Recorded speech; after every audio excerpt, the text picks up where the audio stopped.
Awesome. So I am Christina Beckford.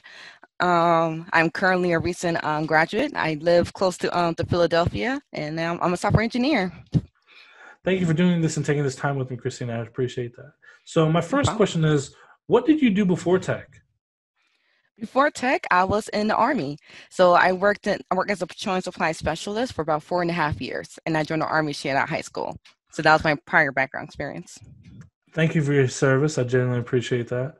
No problem. Why tech? What attracted you to tech? Beautiful thing, what I love about tech is the innovation. Being able to take a set of tools, because I'm also a very creative person. So I love how, especially specifically software engineering, you can take creativity and logic and be able to take these tools and build something. So that's always been my fascination with technology. The unlimited possibilities you can do with it, with the tools that we have today. So that's what really drew me in since I was back in high school. That's awesome. Uh, what was one of the hardest challenges coming into tech? Ooh, the respect, gaining respect from other males, and I'm not just talking Caucasian, just males in general, just gaining respect that I have the ability to be just as good as they are. So I always felt like I always have to prove myself, and I'm not just talking like in a college setting, I'm talking work experience as well. So it's always like that little chip on my shoulder, lack of a Absolutely, better I can term. see that. I'm glad you're showing them because you're phenomenal in so many ways. But so, as a strong Black woman, what is a struggle that you face in the industry, and how have you overcome that? A struggle that I face in the industry, I get the biggest thing I say is opportunity, honestly, because if I could compare myself to another peer of mine, we went to the same school, we have the same amount of qualifications, we both have internships, but for some reason he's getting all the calls. For me, it was a little bit more of a struggle to get interviews. It took me about like almost 7 months before I got my first full time position. I had intern experience, but I was trying to land a full time position. So for me personally, it was landing opportunities and getting people to understand that to value my work and value my worth, and I'm just as good as I'm just as good as any other developer. Just to oversee the fact that I'm a female and the double token. So that's my biggest struggle. But the interesting is that once people do get to know me, I kind of earn their respect very quickly. Once I'm in there and I kind of show what I can do, then the respect is there. But beforehand, it's always a struggle when they just don't know. They're like, oh, I could see that because I know, from our brief interaction, I have a ton of respect for you. So you've gone through so much and you've done a phenomenal job. Uh, what would be one piece of advice that you could offer to someone to be help them become more welcoming and accepting of a person of color? one piece of advice.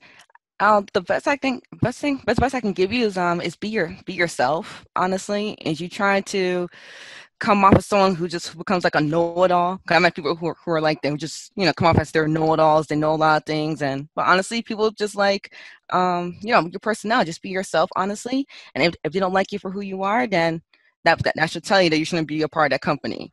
So just be true to yourself. That's the best advice I can give you. That's awesome. And you're doing a lot right now. So like what is a goal of yours that you're trying to accomplish in this industry? So my top goal, I want to own my own software company. So, because I want to tackle a lot of social injustice issues, especially in Philadelphia. There's a whole ton, just like the rest of the country is. So I would love Uh, to like have a team that focuses on developing apps and programs to help people with those social injustice issues. You know, my biggest passion is food insecurity. In Philadelphia alone, there isn't enough produce available for low income families. There are more McDonald's in low income cities than fresh fruits and vegetables. So like last year, I created an app called U Farm, and you were able to you put in your zip code, and you're able to locate to the nearest urban farm area, in your neighborhood, and they give away free produce. So that's more like an wow. informational awareness type of app, but I could see myself having a team dedicated to that, because we have the tools, the technology is there. We're able to give people more awareness, and everybody has cell phones, so why not? I love that. I love that. Hmm. Yeah. Uh, Well, Christina Beckford, software engineer, thank you for doing Yes, this with me. I of enjoyed this very course. much. No problem. Thank you. Thank you for inviting me. It's been fun. Hope we do this again. All right.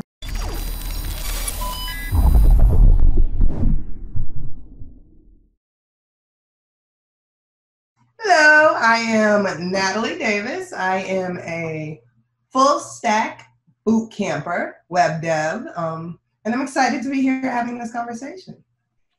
Hey, Natalie, thank you so much for doing this with me. I genuinely appreciate you taking your time to do this.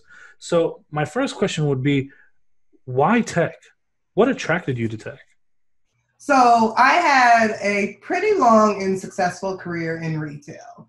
And not to diminish retail work by any means. It's incredibly necessary. It's integral to the functioning of society. But it wasn't fulfilling me anymore. I had reached a point where, while there were still things to learn, I wasn't being truly challenged. So I started looking at like the different options that I could have. Some things were closed off to me. I wasn't interested in another $100,000 worth of student loan debt. I definitely wanted to do impactful work, but there are some things that prevent me from going into like the medical field and things like that. And then I just started paying attention to the world around me, and I started seeing these articles about how algorithms had implicit bias built into them and how that was affecting my community. And that made it really clear that like the future is being written via code, and it's time for more people like me to sit down at the keyboard and make sure we're a part of that. Absolutely.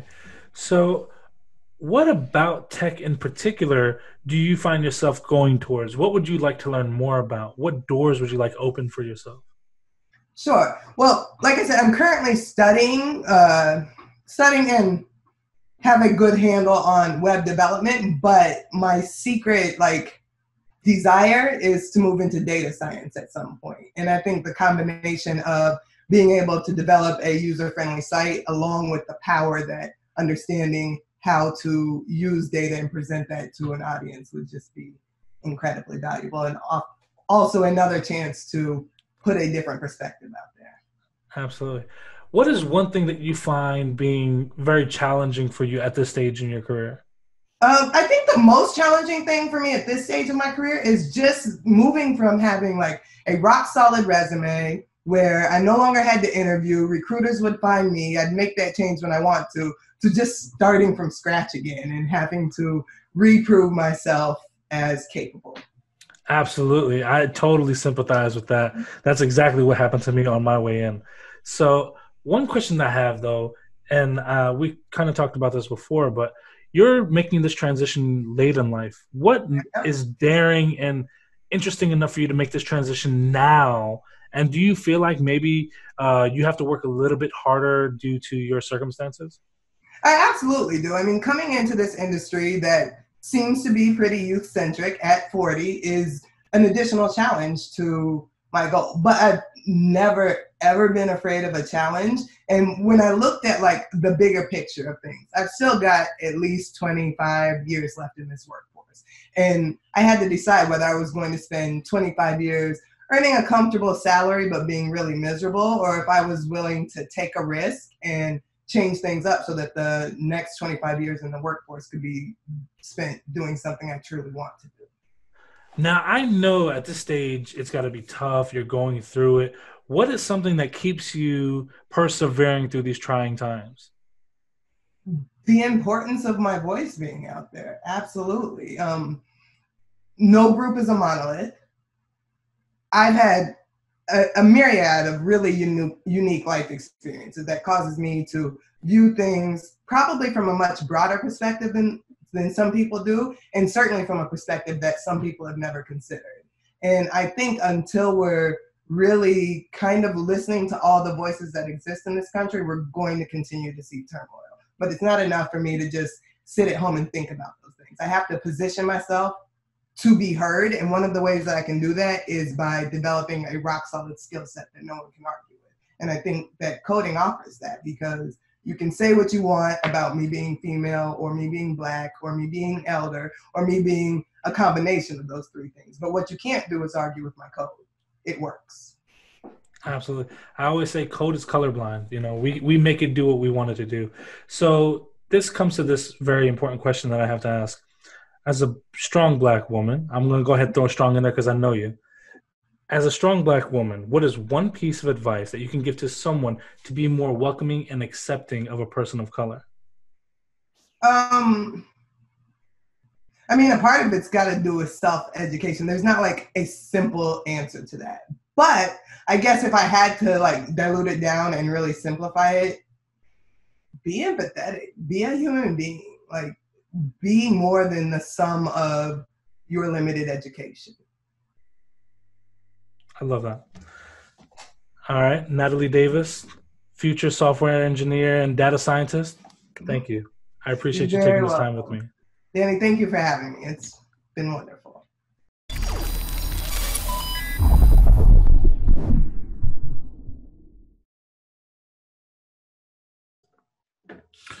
All right, Erika, this is me letting you know on the record that we are recording, and at any time that you want to stop this recording, all you have to do is say stop. All right? So the way we'll start this is me clearing my throat first, and then just introduce yourself, and we'll go from there. All right. All right, so my name is Erika Myles, and I am an Atlanta-based front-end web developer. Thank you for doing with us, Erika. You know personally that you're a huge inspiration of mine, so I thank you for taking the time out to do this with me. So my very first question, we'll just get started right away, is what did you do before tech? Before tech, I did various things like retail, customer service, mostly in that vein, and then I was an auto claims adjuster right before transitioning into tech. That's awesome. So why tech? Funny thing, my sister-in-law had posted a story about like top careers without a college degree. It was at a point where I had ran out of student aid, like financial aid for school, and the degree I previously was pursuing, biology, wasn't one that would be covered by my employer's tuition reimbursement. So I was like, well, what can I do? And tech came up, and it sounded like something that was always changing, so I wouldn't get bored. It was a vast field. I'm a person who kind of likes a lot of things, so it's hard to pigeonhole myself into one thing that I like. And I'm not gonna lie, there's a chance to make some good money. So I'm used to making like minimum wage and stuff like that. So that's pretty much what got me interested in the first place. That's awesome. So what was one of your hardest challenges coming into tech? It's so much information, and it requires like so much effort to go into it in order to like be able to do things. Like I've kind of been a person where like in school, I'd like wait till the last minute to do assignments and somehow magically still pull off an A. So getting introduced to something that didn't automatically stick after just like glancing at it the first time, that was really kind of like breathtaking. I was like, whoa, like, am I not as smart as I thought I was? Or like, what's this about? It's just a matter of there being like a whole lot of information to take in. So getting used to that and wrapping my mind, like changing my mindset, like thinking, okay, you have to put effort into this. You can't just like skate by and think you're going to be successful. That was like the hardest thing for me to get my mind around.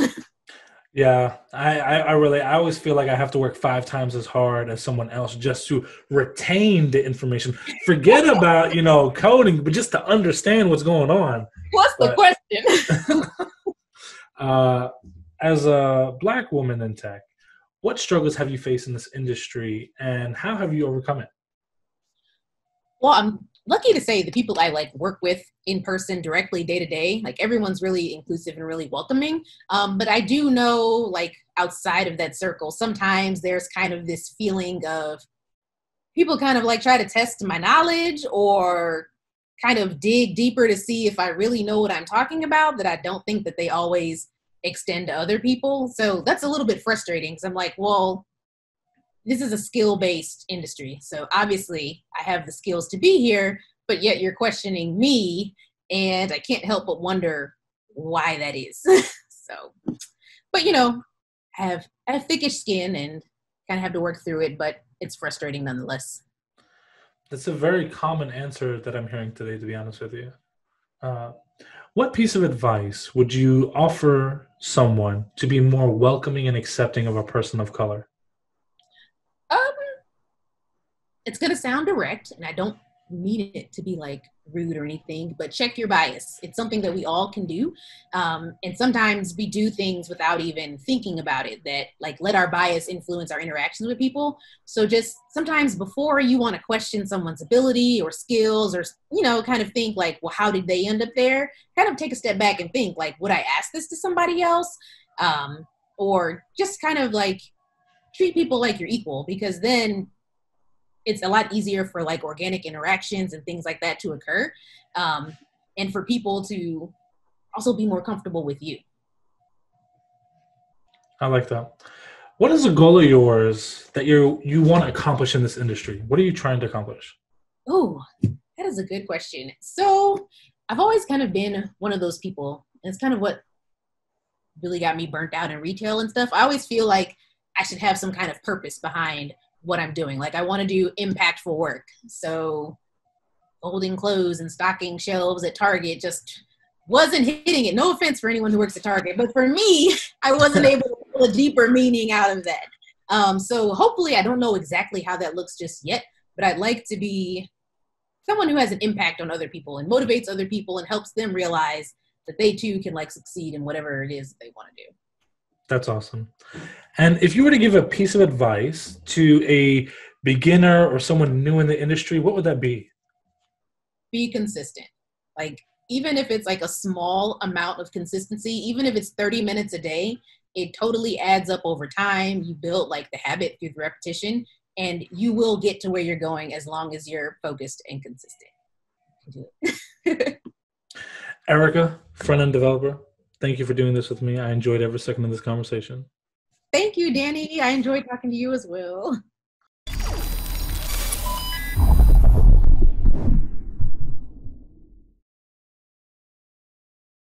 My name is Lerin Hampton. I am founder and CEO of Bison Mindset, an IT consulting company for tech schools and universities, and excited to be here. I'm so excited to have you, Lerin. You know, I've always appreciated you, so thank you for taking this time to be with me. So I'm just going to start with the first question. What did you do before tech? Oh, before tech, I was in the marketing world. My roots started with the Dallas Morning News back when the newspaper was a hot thing. But I actually ran the digital side of the house. So I was in charge of all of the automotive segments when it came to strategic marketing and advertising. That's awesome. That's awesome. So why tech? You know what? I've always had a passion for innovation in technology, and I knew it was the inevitable. I think I fought it early on. But, you know, I had the opportunity. There was a massive, massive layoff. I think this is when the economy truly tanked. Around 2008, 2009. So around that time frame, when we had a lot of layoffs, I actually didn't get caught in those layoffs, but I used the opportunity to pivot. You know, I realized, you know what, I think the marketing world, especially in media, is starting to shift a little bit, which it did. I think this is a great chance for me to jump into tech, right? Let me find my entry point to just get my foot in the door and really make something happen. So around that time frame, I used that opportunity to just truly jump into tech. So I started with a mom and pop IT shop. Nonetheless, it was a startup that ended up being very successful, and that was my entry point. I took off from there. That's awesome. That's awesome. Yeah. What was one of your hardest challenges coming into tech, especially for marketing? I think for me was understanding how to humanize relationships. I thought coming in that I had to know every and anything when it comes to technology. So I completely overthought that, right? And so as I got to I got to know, fellow techies, I started to realize, wait, they're humans just like me. Why am I overthinking? But getting to know the lingo, the terminologies and all the things there. But I think my biggest challenge was myself. Right. I got away from who I really was early on because I thought I needed to be someone different, to fit into the tech world. And man, I quickly realized probably a month or two in, like that was a terrible idea. Authenticity was key for me. So that was the biggest challenge for me, I think. And then from there, man, once I got rid of the carbon copy approach, it was upwards from there. So as a Black male, what are some of the struggles that you face in this industry, and how did you overcome them? I think for me, definitely faced racism for sure and bias. I overcame them from just ignoring them, right? And it doesn't mean that it's not there, but I didn't give it as much energy. I made my goal more important because what I started to realize was there were other African American males, whether they're friends, associates, that were paying attention to my decision making and paying attention to what I was doing. You know, even today in tech, you know, you still don't have a lot of, you know, people of color that are in tech, or there's this story that, you know, oh, you know, you have to come from a certain school or you have to be a certain way to be in tech, and it's just not true. And I think I've always had that in mind. So, you know, when I would face those barriers, man, whether it was closing a deal or whether it was getting an opportunity or moving up the ranks, you know, in tech, I did, you know, I faced bias, I faced racism, but I just felt like I went around it, right? I never allowed another individual or perception to allow me to slow down, right? I always had the foot on the pedal, right? Gas all the way down. So that's always been my mindset, for sure. But doesn't mean that racism isn't there, man. It's probably the biggest challenge I faced for sure throughout my career. What would be a piece of advice that you could offer to someone to be more welcoming and accepting of a person of color?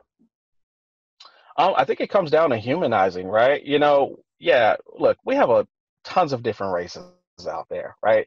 But I think understanding the common denominator for everyone is that we're the human race, right? And we have African Americans, you have, you know, Asians, you have so many different variety of ethnicities out there. But the common denominator is that we are equal. We all are human. And I think educating yourself about that person's ethnicity or culture is key too, so you can fully understand that person's background, but also understand they're human, right? They're going to like basketball games just like you. They're going to love going to those restaurants just like you. Nothing's different, right? We may have different upbringings or cultural backgrounds or, again, different ethnicities, but humanize it, right? At the end of the day, we're all human. Love that. So Yeah. what is a goal that you have that you're trying to accomplish in this industry? You know, I definitely have an individual goal to impact others, right? I want to make sure all of the different accolades is great, but I want to leave something behind. I want to leave a clear path, right? If I use the analogy of sports, right, like NFL football, for example, if I view myself as let's say an offensive lineman that's creating a path for the running back, right? I want to create a path for other people to follow, you know, particularly people of color. I want them to know, you know, if you have a dream, you have a goal, you can go get it. I mean, period. And nothing stops you. Even racism, bias, it doesn't matter. You can still go get that thing, right? So the ultimate goal for me is make a huge impact, right? I want to educate and show maybe even people that do have a little bit of bias and racism and show them that, hey, it doesn't have to be that way, right? But I think the biggest thing for me is creating that clear path. I want to leave a legacy, not just for my kids and my own family, but I want to leave a legacy for people that are trying to figure it out, that want an opportunity, right? That want to see their dreams fulfilled. I want to make that path a little bit more clearer, right? Folks that maybe on a similar path that I'm on, I want to leave something for them and make their job just a little bit easier to go out and get it. So I think that's the ultimate goal for me. Lerin Hampton, founder of Bison Mindset. Thank you, sir. I appreciated this, and I enjoyed every second. Thank you. Likewise.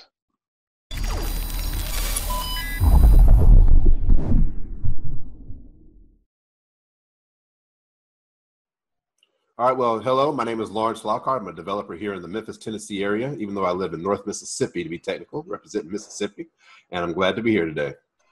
Thank you, Lawrence. I genuinely appreciate you doing this with me. So I want to start this off because I know you're a huge inspiration of mine. What did you do before tech? What was your life before tech? Before tech, oh gosh, I did whatever I had to do to pay the bills, whatever I had to do to eat. I had a college plan, and I went there and completely blew that opportunity, and I just kind of fell into the restaurant industry. I didn't have like this big goal to be a restaurant manager. It's like when you don't have marketable skills, there's certain ways you just kind of end up restaurant, retail, warehouse. And there's some very skilled people in those industries, but I wasn't one of them. I just kind of did it because I had to keep gas in the car and I had to eat. I started off in fast food, and the main thing with fast food is you have to be fast and you have to know how to talk to people. So I learned how to do those things, and I went from making the ice cream to being the assistant manager, then the general manager, and then I was just blowing up from one restaurant to the next. Kind of convinced myself I liked it, and 15, 16 years later, I was still in the restaurant field. So I've been flipping burgers and and making customers happy for a long time in the restaurant field. That's awesome. So why tech? Why tech? I guess the better question for me is why not tech? So I mentioned bombing out from college, right? My whole plan, like for life, was a technical career. From grade school, I was always the science fair guy, the math club guy. I enjoyed math classes, and my math teachers were my favorite teachers, and that was my plan. And like I said, I just took an opportunity to go in that direction and blew it. Too young, too immature, no discipline, and it's ended up in the restaurant field. And so basically ended up taking a very long route, like going around the world to visit my neighbor next door kind of route to end up in tech. But that was always where my passion was. One of my favorite things as a kid to do was read popular science magazines and just sit in my bed and look at futuristic cars and the artist renderings of moon rovers. I would do that for fun, but I blew it. The cool thing is we kind of have a mantra in my family: as long as you're still alive and you're still interested, there's no such thing as too late. And so many years later, I came across opportunities and great people like you and many others that inspired me to get started into tech. So just for this, how old were you when you made your transition into tech? Let's see, 47 now. I first had an inkling around 43, 44. And I was actually in between two different restaurants. I was working with a career counselor, and she gave me all these tests, like, the Myers-Briggs and just like a bunch of them. And to my surprise, it actually rated me very high for technical acumen and logical skills and reasoning skills and mathematical skills, which surprised the heck out of me because I hadn't touched a book or done any kind of problem solving in a very long time. So I was like, okay, well, what kind of careers does this end up, can this lead to? And it was like actuary, and I looked at what an actuary was. I was like, oh, heck no, I'm not doing that. That sounds very boring. And then the next one was like software engineer, developer, web developer. And I was like, well, what's that? And looked it up, checked it out, and I said, I can do this. And just started hitting a bunch of self-taught resources. Didn't really know what my direction was, and so I kind of lost a lot of time there, just kind of wandering from one thing to the next, but eventually found my way. What was one of your hardest challenges coming into tech? One of the hardest challenges was probably my own brain. Just believing I belonged here. When you have a picture and kind of a mode and a model in your mind of what a certain type of people are, or what a certain type of industry, what kind of people they are, and you don't see yourself like that, it is a monumental task to get over that hump. Like, that's a huge hurdle. And that just took being around a lot of encouraging people, reading examples. I'll never get tired of reading the blogs, watching the YouTube videos of how I made it. How I made it to engineer in 9 months or 2 years. I'll never get tired of those because those reinforce the idea to me that it can be you too. But that was my biggest hurdle. And a lot of times, like I said, I started when I was 43, 44. I would go for a while, 6, 9 months, get discouraged, and I would just stop. And you probably know if you just get away from coding when you're first learning and then come back 2 months later, you've forgotten everything. You're at square zero. So that was one of my biggest hurdles because it caused me to waste even more time. As a Black male coming into this industry, what was struggles that you face in this industry? How did you overcome them? Interesting. So, full transparency. I, in my tech career, not in my life, because I got a lot of stories I can tell you about life, and not in my restaurant career, because I got some booger stories in that career. But in my tech journey, I have actually not had any of the issues that you might think of associated with racism or sexism or any of the other isms, which is amazing. And that's actually kind of fodder for me to say, hey, I know a whole lot of other people are going through stuff. What can I do to make life better for them? I've been surrounded by so many amazing people that were open, that were honest, that were show me the way. Even where I work at FedEx, they have made so many great grounds with their diversity and inclusion efforts, resource groups. I'm very proud to work there and very proud of their efforts. So I haven't run into those barriers, but I say that actually from kind of a position of privilege, knowing a lot of other people have, like a ton of folks just hit glass ceilings before they get started. So I really try to endeavor myself. What can I do to help somebody else? Fantastic. What would be a piece of advice that you can give to someone to be more welcoming and accepting of a person of color? Wow, that's a great question and very timely. And let me just say, this very conference, Juneteenth, and shout out to you for all your efforts in this, Michael Brown, the guys from Microsoft, and all the team for putting this together, because it's very necessary. You know, the adage is we're all the same, right? We're all the same. We all bleed the same red blood. We're all equal. Race shouldn't matter. Sex shouldn't matter. And the advice to get to that point is make decisions where race, sex, color, creed, background doesn't matter. The fact of the matter is, and I put it in real plain language in one of the Slack groups I'm in, you got to get rid of the racists. You got to be honest. You have to be honest about it. That is not a left or a right or a Republican or the Democratic philosophy. It's a philosophy that is anti-business. And so for whatever business and whatever corporation you run and you make decisions in, if there are people who are going to be against people from different backgrounds, different ethnicities, different geographies within the country, they have to be removed from positions of power and allow people that look at all of us as being the same to make decisions. Then we're going to get there. I completely agree with that. What is a goal of yours that you want to accomplish in this industry? Man, I have so many goals. How much time do we have? I'm always coming up with more goals. Because, the more you learn, the more you realize you don't know. And this thing is really big. And then you learn more stuff. This could be even bigger. But just for the sake of brevity, I'm looking forward to, kind of just to riff on what I just said, I'm looking forward to the day that my example, my efforts, my presence in this space can make it where my young kids and your young kid and their kids can go into any industry they want to and know the only thing that matters is the value they bring to that company. Straight up. And so a lot of what I do is, yes, for my company to, increase our stock share and our market value. But a lot of what I do is to help open doors, knock down barriers, kill stereotypes so that our kids and the kids that come behind them don't experience the social unrest that we're doing right now to try to get over that hump. That is a huge goal of mine. And if someone was new in the industry or learning or about to join the industry, what would be one piece of advice that you'd bestow upon them? Biggest piece of advice, number one, is never too late and don't give up. Absolutely. And I honestly gave up many times on this journey when I didn't think I could make it. I didn't think I was cut out for it. Maybe I'm just too old. Maybe my brain doesn't function the right way anymore. All kinds of negative beliefs. Just don't give up. If you're interested, you have the acumen for this, you can do it. Break. Sweating. Wow. All right. Cool. You're good. All right. And Lawrence Lockhart, software engineer, developer extraordinaire. Thank you for doing this with me. I genuinely appreciate you. Hey, man. Anything for you, Donnie. Follow Danny Thomas. That guy's cool. Thank you. Thank you.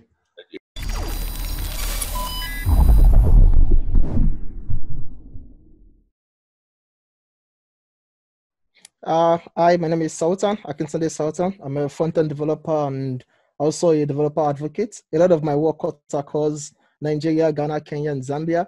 And my major focus is helping out beginner developers here in Africa scale through my nonprofit. The nonprofit is DevCareers. So what we do in DevCareers is we support underrepresented developers with laptop courses, mentorship, and subscription to hubs and internet and electricity. So it's a way for us to build up the local ecosystem here. And a lot of amazing people that want to come into tech, but they don't have the financial capabilities. For those that don't know Sultan, I'm a huge fan of his. I've been following him for a while. He is a developer. He provides laptops to aspiring developers that pass certain criteria that would show that they would basically do well in this field. So it's going to people that can actually utilize it to its full capability. I also believe he probably fights crime part of the time because he's so amazing. He does so many amazing things. I guess the first question I want to ask is, what did you do before tech? Okay, well, it's kind of an interesting answer. So you see, what actually brought me into tech was not because it was not actually because I wanted to code or so. Just because I was looking for cheap internet, actually. So internet is to be very expensive. $1, like $3 should get you just, was it 100 megabytes? If you could do that math now, $3 was about 100 megabytes before. The way I learned how to code was really, really tricky because I learned it upside down. I learned from PHP. I'm telling you, I started from PHP. And then I went back. I went to, was it JavaScript? then to CSS. HTML was what I learned last. What I felt HTML was for is, oh, you want to create a table, go and copy how it is and come back to the website. That was it.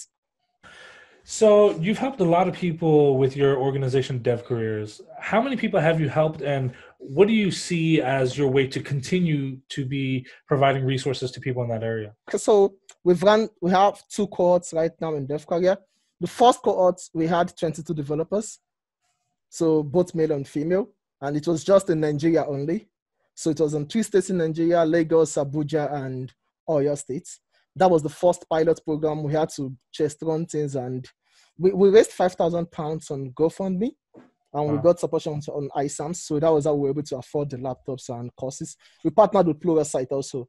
Pluralsight gave us the courses. Yeah, thanks to Julia Laman. She was the one who made that possible with Pluralsight. All right, so we trained 22 developers, and I think right now about 70% of them are now working as a software developer at various companies.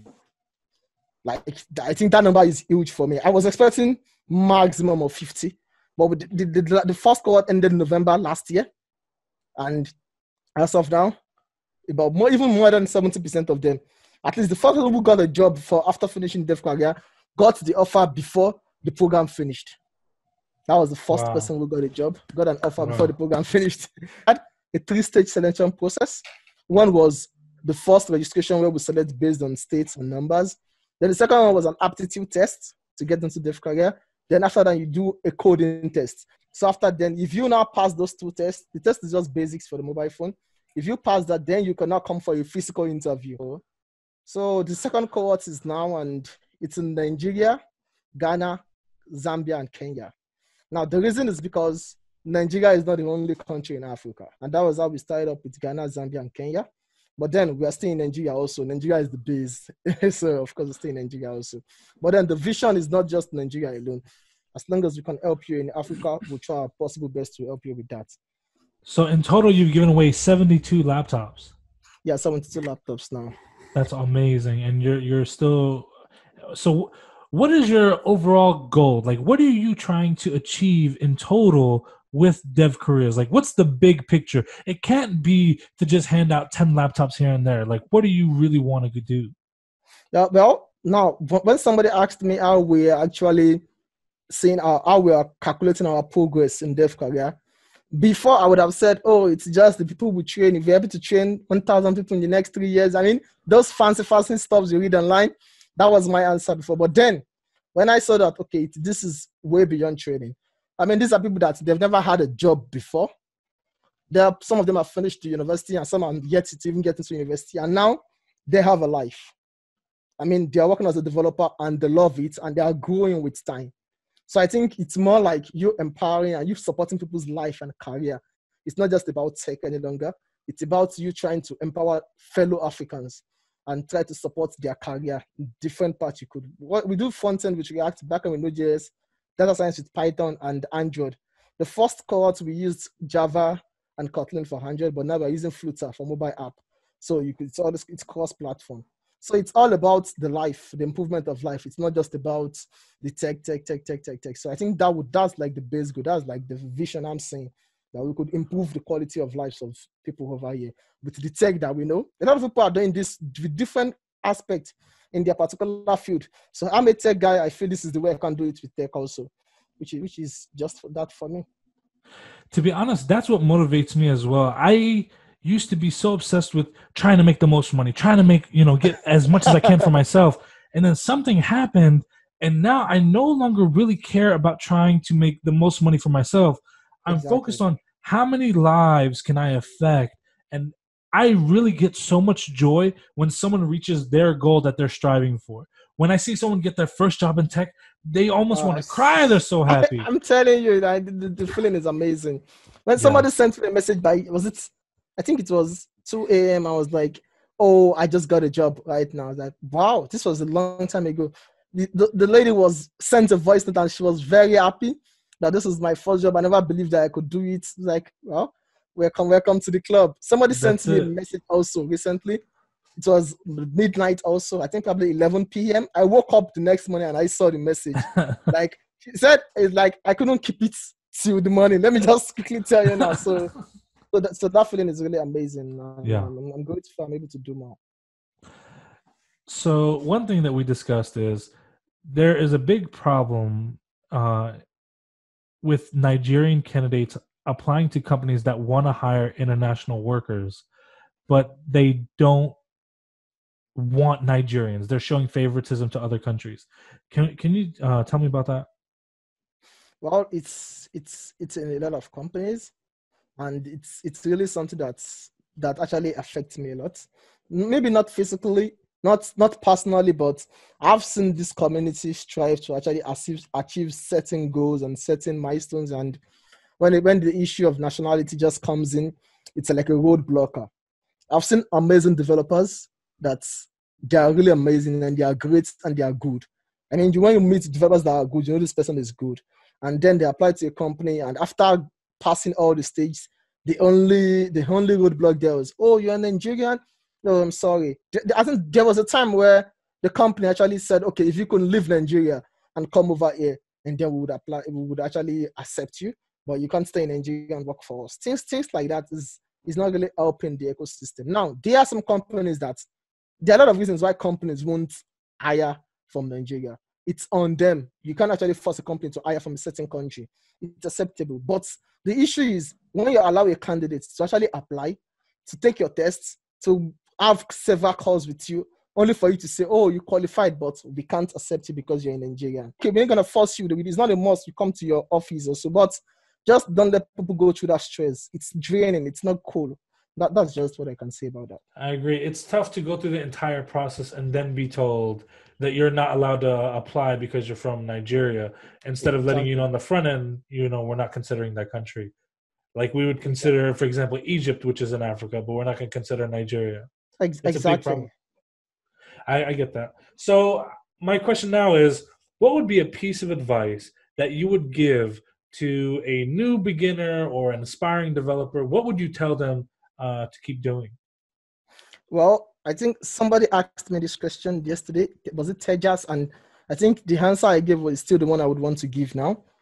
The three things that I said was, it's easier for you to learn if you know the model that works for you. If you are the kind that loves watching video tutorials, then it's good. Look for amazing courses that are videos for you to watch. If you are the type that actually loves reading, you prefer reading, then look for courses that are actually text written for you to learn from. The best way for you to learn is faster, is when you actually use the model that suits you. So I might be good with watching video tutorials and I grab the concept at once. Someone else might decide that, I have to actually read a tutorial in the form of text and not just watch the video. So if you're able to actually check out the best model that works for you when it comes to learning, I think you'll be able to cover a lot of ground faster, saves you time, and it makes your growth faster. That's one. Then number two is the use of muscle memories, actually. So that's the more you learn, try and double up the speed try and double up the number or the time frame when it comes to practicing. So if you read for 1 hour, try practicing for twice that number. Because if let's say if you're learning Angular, I started writing Angular recently, and it was really funny because, okay, let me use that as an example. Now, if you're reading an Angular tutorial now, like as a beginner, and you see that, okay, you have to start with ng start. I mean, those keywords are so small that you feel that, I know it, I don't need to write it. So you feel, I don't need to write ng start. I don't need to write this. I don't need to write this. Before you know, there are like 17 things that you felt they are just so simple for me to write the git in it. Things like that. And before you know, you've even forgotten them already. So although they might look insignificant, but if it's part of the process, practice it. That's just what I would want to say about that. And also, I think I said three things. Yeah, talk to people and communicate also. It's really helpful. You ask questions. So you might be an introvert. You don't have to familiarize with everybody. But when you're learning, try and reach out to people and ask questions. If you need a course on something, ask, I want to learn Python. What course do you think you can recommend? It's easier than trying to do everything on your own. You are free to ask for help. They said experience is the best teacher, but it doesn't have to be your own experience. It could be somebody else's experience. If I ask you now that, okay, I want to learn TypeScript, what course would you recommend to me? If you are a TypeScript expert, you can tell me that, use this particular course. I find it really amazing. instead of me going about buying different courses and dumping them, I could just save myself the time and the stress and just, based on your recommendation, have a good tutorial on TypeScript, and that's it. So I think that's what I would want to say. If we have anyone that wants to donate, how could they go about donating to your organization to help out? All right. So you could donate a laptop, you could donate monetary donations, and you would donate your skills. So if you just go to devcareer.io, devcareer.io. So there's a part, just the homepage, you will see the link to our GoFundMe and the link to our Patreon there. And also, if you'd want to donate laptops, my handle is Sultan, and DevCareers handle is DEV_careers. So you could just send us a DM and we'll work out the shipping details. Sultan, DevCareers, developer, thank you. I enjoyed every single moment of this interview.